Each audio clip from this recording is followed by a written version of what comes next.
Welcome back to Archisand's channel, and we hope that you're doing okay in these challenging times. So we thought we would give you a break from the COVID-19 news and do a sand sculpture workshop series.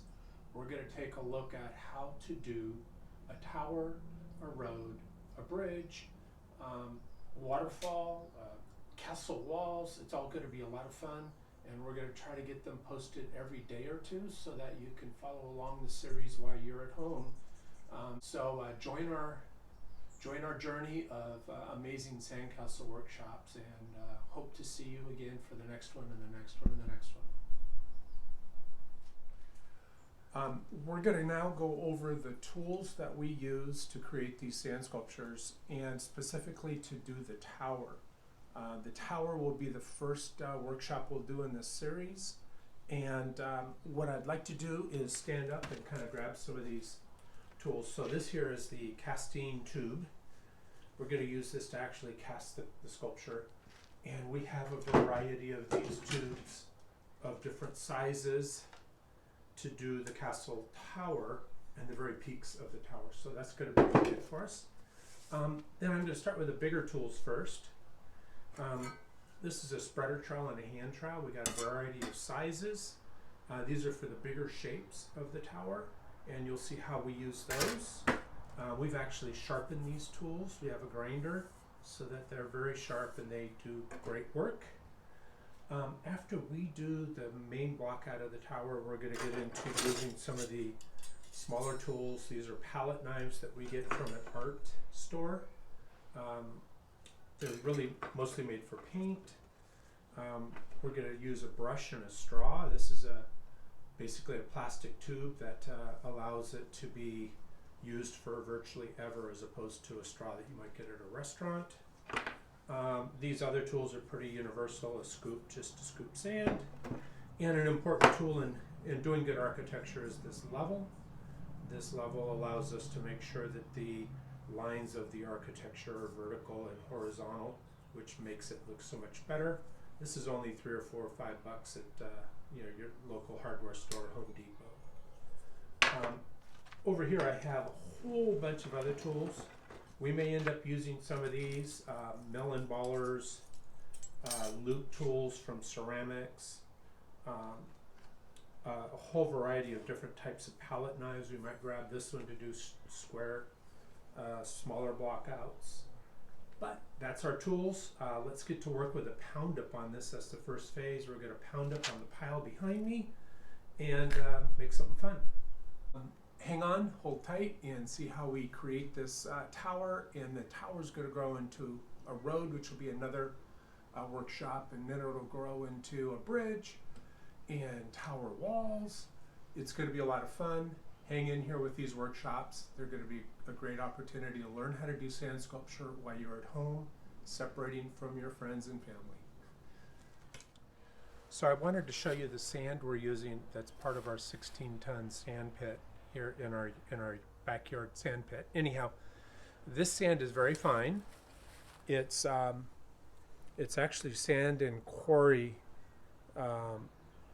derived as opposed to beach derived, and this sand is really fine and is excellent for sand sculpture. It'll behave a little bit better than the sand you'll be using at the beach, but the concepts that we're going to teach you are all pretty much similar. You just have to learn a little bit about the capabilities of the sand you're using at the beach and apply it. Excellent. All right, let's get started.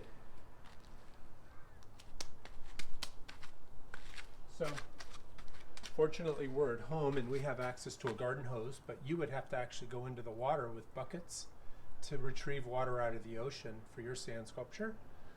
We're going to essentially soak our substrate,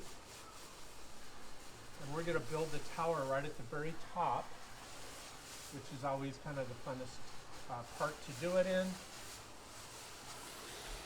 And we're going to soak some of the sand so we can harvest moist sand and put it into the casting bucket.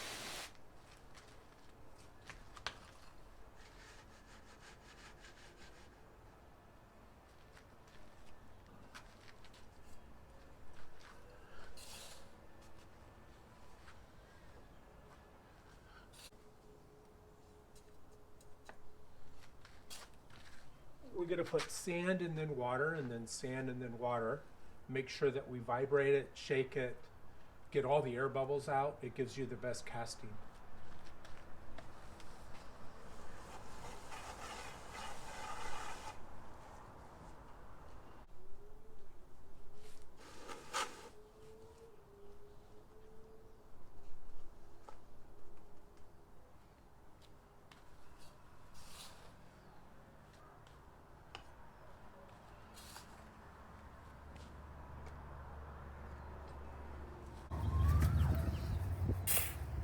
Okay, we're continuing the pound up, and you can see we're doing a good job of soaking the sand and mixing it to make sure that we get a very well compacted and vertical casting out of this. It's very important, and this is the time to be patient and make sure that you get the right mixtures of sand and water, and we only do it like an inch at a time so that we get a good mixture of sand and water.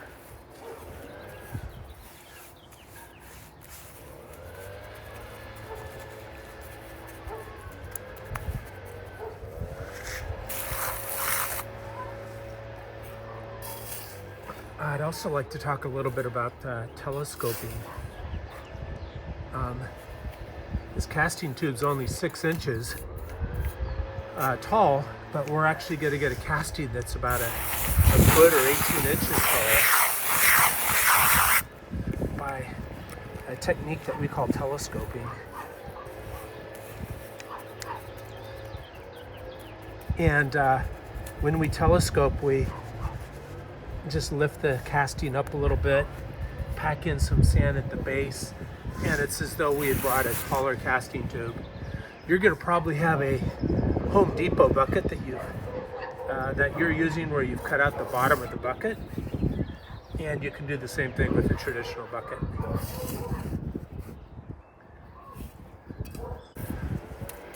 Nice and gooey, and we'll just keep telescoping this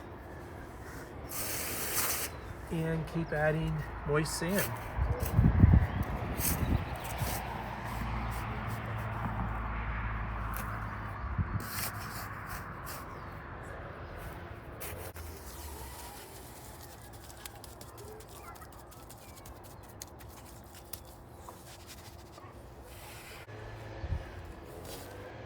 The more you telescope it, the more fragile the bottom gets, especially with beach sand, so you have to be a little more careful.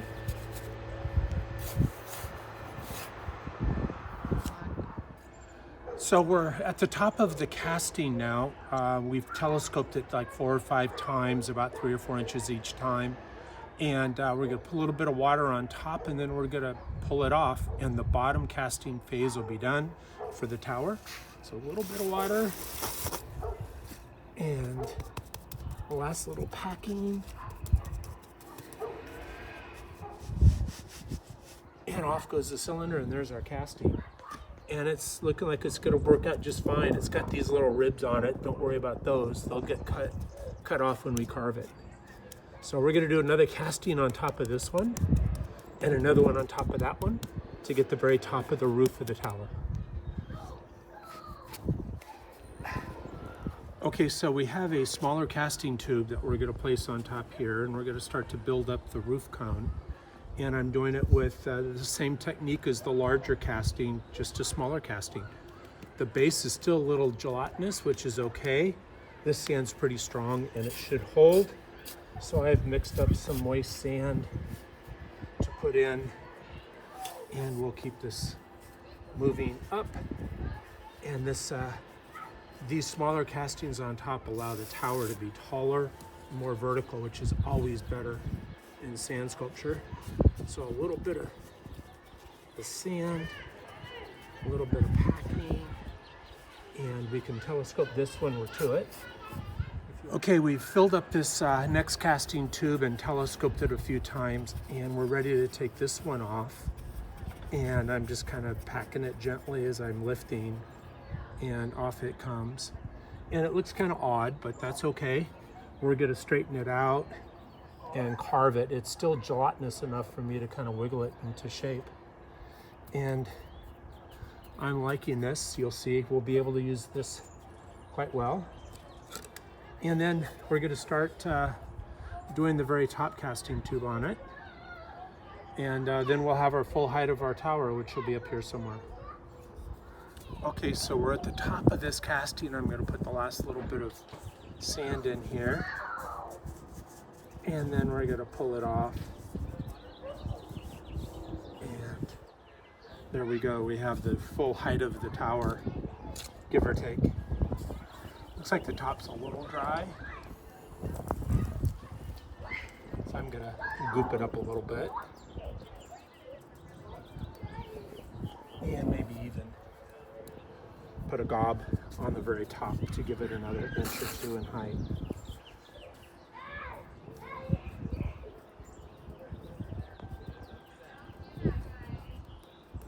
All right, we'll let it sit for a little bit and then we'll start shaping it into the tower that we're trying to build.